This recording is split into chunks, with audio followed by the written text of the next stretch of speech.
All right, so this is a picture of my daughter Elena, and I wanted to make this short little tutorial for you all so you can see how you would start portrait drawing. So here's where I start. Start with the outline of the shape of the face, and then kind of center where everything is for that particular drawing. And then you want to go in and you want to start to tweak the face shape and kind of perfect it before you start mapping out the interior details.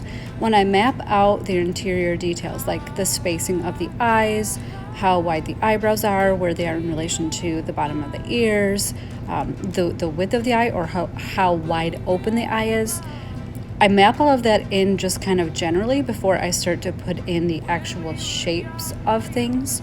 And then I just keep looking back and forth between the picture and the photo and tweaking as I go along.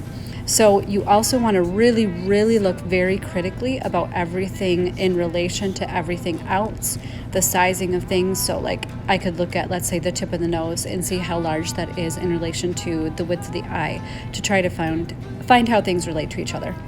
And remember, I've taught you, 5 eyes wide across is about how eyes are usually spaced. The tops of the ears and the bottom of the ears are lined up with the corners of the eyebrows.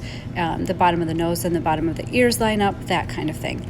So look for all of those kinds of things as you draw, and that will make you more able to place everything where it's supposed to be and then make sure that the proportions are correct.